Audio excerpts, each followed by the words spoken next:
let's get to what I thought we were going to be talking about off the top of the show before I heard about Bo Nix's broken ankle and before Sean McDermott got fired and before the rest of the playoff weekend played out.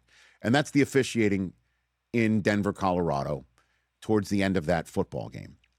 Now then, I'm wondering if I should pick on the other stuff first, the more obvious stuff first. And that is the 2 pass interference calls that were called on the Buffalo Bills in the final throws of that game. First things first, the Trey White pass interference that occurred inside the 5-yard line that Bo Nix threw on a pass with his ankle apparently already broken. And I appreciate my Buffalo Bills coordinating producer, Bills mafioso himself, Mike Hoskins, choosing a photograph where the ball is already in Mims's hands. But Trey White, in my mind, made contact well before Mims was trying for that catch. And to me, I thought this was 100% pass interference. And I can't find another person, even though you're making that I can't see it look, TJ. You are if you're making that look about this pass interference, you are the only individual I have met yet. I'm the only one? That is correct. Social media was filled with I understand social media was filled with a lot of emotional people because previously there was a pass interference call on the Bills that 100% was not pass interference. And I understand that led to a lot of emotions flying that this moment right here was like a cherry on top, a coup de grace. I thought 100% Trey White interfered with him, got there way too early. And then he did get his money's worth, at least, when he got a 15-yard penalty, since it was only half the distance to the goal after that. Yeah. But the pass interference call that happened earlier, 100% wasn't pass interference. But, Bills fans, all it did was cost you 2 extra yards of field position because Joey Bosa absolutely shoved Bo Nix over in the pocket well after the ball was gone for a roughing the passer penalty that Denver declined because the pass interference penalty that they accepted was a 17-yard. It wasn't some massive spot foul like the Trey White one. All it was, it cost you 2 yards of field position. So that's my opinion on all of that. Now, there were also 2 missed calls, 2 on top of it. I thought Brandin Cooks was interfered with by Riley Moss at the end of regulation. I thought that 100%, Riley Moss had grabbed his arm. Now, was the ball catchable or not? That was before, that could have been a spot foul in the end zone and 100% a couple of tush pushes maybe away from this being a victory for the Buffalo Bills. I thought Moss 100% grabbed Cooks' arm and restricted him. And then another missed call that would have negated the conversation we're just about to have about what a simultaneous catch is or not.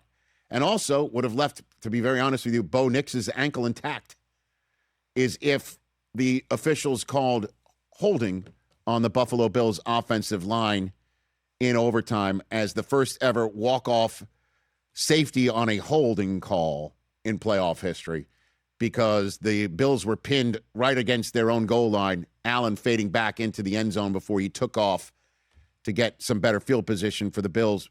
No doubt. You take a look at it. There is a hold right there on the goal line. So just want to get that all off my chest and out of the way before we talk about this play with Brandin Cooks and Jaquan McMillian. So, to me, at first blush, I thought this was a Cooks catch. And then McMillian comes out of the pile with the football, and they rule it an interception. I thought when we were going to see the instant replay that the ball was clearly popped out of Cooks' hands and McMillian grabbed it. But that wasn't the case.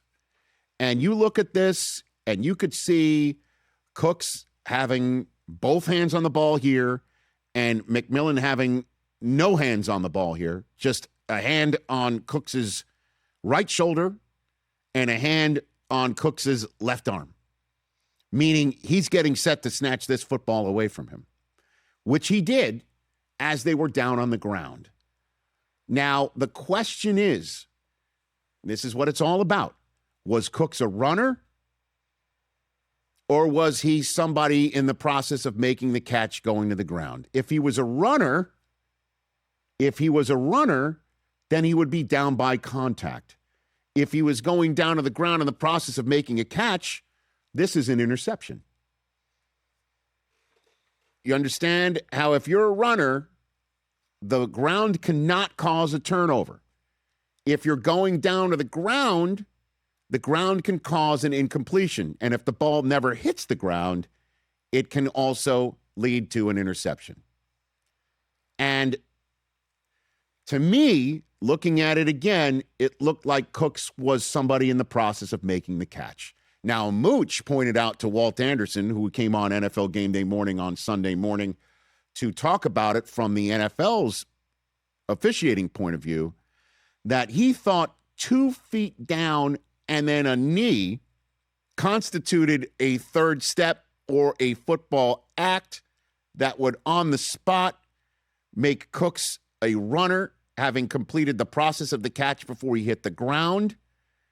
And the way that the officials viewed it, reviewing it, they didn't see it that way. They saw it, Cooks is going to the ground. He has to survive the ground. He not only didn't survive the ground, he didn't survive McMillian. And that's the way I see it when I'm looking at it. The one criticism I think that is warranted and also needs to be pointed out is that the process of making this ruling and making us aware of it stunk. There's no other way to put it. That's facts. That the NFL is the leader in sports, North American sports, maybe around the globe, of explaining rulings to the fans in the stands and the fans at home. To the point where, you guys remember, I was begging Major League Baseball for years to put mics on the umpire to describe to everybody at home and in the stands what had just been reviewed. Instead, they were using, like safe and out. The umps would just walk to home plate, make a symbol, and then be done and go back about their business. And you're sitting at home saying, why did you think it was safe? Why did you think it was out? They're now explaining it. Basketball officials at both levels, all levels, are now going to a microphone on the scorer's table and explaining to people, this is what we have reviewed. This is the ruling. This is why we're saying it. They're taking the NFL's lead. And for whatever reason, we never heard from Carl Sheffers. After further review, we never saw him run over to a monitor for him to look at it. Instead, it felt like it was being treated like a third down spot in the second quarter of a Week 6 game. And I'm sitting at home saying, this is the playoffs. Like, can somebody explain to me? And I wasn't alone. An NFL head coach, sadly at the time, felt so compelled to get an explanation, he fired off a timeout in overtime. Because, again, this is overtime. Sean McDermott couldn't throw a red flag. Everything comes from New York in terms of what you're reviewing. And apparently, they treated it like any expedited review, which is, we looked at it, and if they're playing on, it's been confirmed, that's it. And he's like, wait a minute, explain to me why we're playing on here. Give me a little bit of a chit-chat. Make some announcement. Did you even look at it? It went so damn fast. Even he felt compelled to stop play to say, what's up? It's hard for me to, and I've had a chance to look at, it's hard for me to understand why it was ruled the way it was ruled. And if it is ruled that way, then why wasn't it slowed down? Just to make sure that we have this right. that would have made a lot of sense to me, to make sure that we have this thing right, because that's a pivotal play in the game. We have the ball at the 20, maybe kicking a game-winning field goal right there. So I'll just leave it at that. Right. But I'm saying it because I'm standing up for Buffalo, damn it. I'm standing up for us. Because what went on is not how it should go down, in my estimation. That plays, these guys spent 3 hours out there playing football, pouring their guts out, to not even say, hey, let's just slow this thing down. That's why I'm bothered. And again, I'm wondering if I'm standing up for Buffalo came from a point of view of him wondering if this was going to be one of his last times speaking in front of a microphone, standing up for Buffalo again. But that's maybe some hindsight. He couldn't have been more right, man. And I'm sitting here wondering, did they move so fast because this game was in overtime and Seattle and San Francisco were playing real? That kickoff was coming up fast. They even pushed back the kickoff. I'm serious. I'm wondering if that's like, hey, we looked at it. It's done. You think that really, off we go, huh? You really think that? I don't know. I have no idea. That's the problem, is we're all grasping at straws. And when things are left for us to interpret, we fill the void with crazy thoughts. What I just said might be crazy, but not as crazy as people thinking, well, the NFL has their thumb on the scale for Denver. As if, you know what? Anybody out there that thinks that the NFL has the thumb on the scale for Denver, it's like, okay, you know what? We could have, if we had our thumb on the scale for Denver, if that was the goal, could have ended the game on a holding call in the end zone on the spot a few minutes before. But no. We're going to wait for that simultaneous catch to hit. Then we're going to pounce. Right. Oh, yeah. That makes sense. Of course it doesn't. No. It doesn't. You saw a lot of that, too. Really. But why are we expediting? Didn't he say in the pool report that they had to keep it moving? Well, we got the pool. Do we got the pool report, Hoskins? There it is. The receiver has to complete the process of the catch. He was going to the ground. And part of the process, the defender gained possession of it at that point. The defender is the one that completed the process of the catch, so the defender was awarded the ball. I understand that. Did the ball hit the ground? No, that was confirmed in the replay process. The interception was confirmed. Again, if McMillian wasn't around and the ball popped loose, we'd be, he didn't survive the ground. See, I kind of thought in real time it looked like an interception, and then it was the slow motion and the still photographs where it looked like a catch. No, I understand that, but the still photographs, there's many still photographs of him with the ball in his hand and his knee on the ground. Right. But if he's not a runner, if he's going to the ground, that doesn't matter that you've frozen that moment in time. He must now survive the ground. Right. There's a big difference there. So you could freeze it in time, go, how is that an interception? McMillian doesn't have possession of it. Cooks does. His knee's on the ground. Plays over, except for the fact if he's not a runner, if he's a runner, plays over. And that's why on the Sunday night game, when the ball got yanked out of Devontae Adams' hands only to be intercepted, Collinsworth's like, there's a lot of people in Buffalo that are looking at this because he was ruled a runner. He was ruled he's already completed the process of the catch. Now he's going down to the ground. Now, you can have an argument whether that was in fact the case, but that's why the difference between the Sunday nighter not being a turnover for the Bears and the Saturday afternoon eveninger being a takeaway for the Broncos. But maybe is there just did we somehow, some way find an Achilles heel in the system of, in overtime, when everything's being reviewed and it's expedited, it still needs to be explained. When you're in overtime and there's a turnover and it's in question as to whether it was and it needed to be reviewed, because all turnovers are reviewed. It's not like it wasn't reviewed. But people are wondering, was it?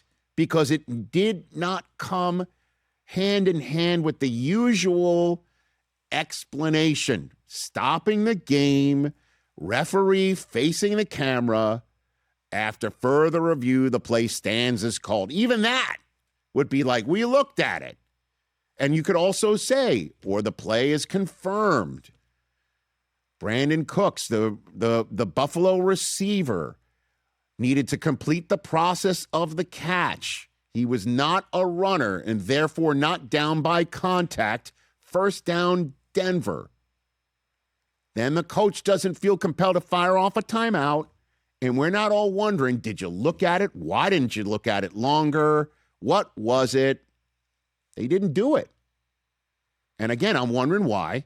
Is it because we've just never really had something that controversial in a playoff overtime under the new rules with new expedited reviews? They looked at it with all their millions of dollars that they spent on the Hawkeye equipment and saw it and said, play on. And everybody's like, whoa, wait a minute. Including the coach of the Bills. Play on. What are you talking about, play on? We don't even know what the play was. Yet, that's the issue that needs to be rectified and addressed, quite frankly, before it happens again in a championship game. And even after all you did describing this, you understand how, like, the casual fan is still, of course, because what it looks like, right now. It's still a confusion about what's a catch, what isn't a catch. You don't need a third step. You need just an act common to the game. How can you have an act common to the game when you're flat on your back and you're getting the ball ripped out of your hands? So if you don't have an act common, if you haven't completed the process of the catch yet and you're going down to the ground, you must survive the ground, which he did not. He didn't survive McMillian. Yeah. Gosh. What a way to lose. I know. I always find it funny when fans go, "Oh, it's fixed," right? Josh Allen is one of the faces of the league, right? I think we all agree. Yeah. If you were going to say fix something, wouldn't you fix it for the face of your league? Bills fans are some of the most passionate fans. You want them involved, of course you do. So what a story! You want to talk about narratives and stories? The Bills are still alive. Come on, man. Well, but that's what happens. The void gets filled with nonsense. So don't let the void get filled. Fill the void yourself with your own information.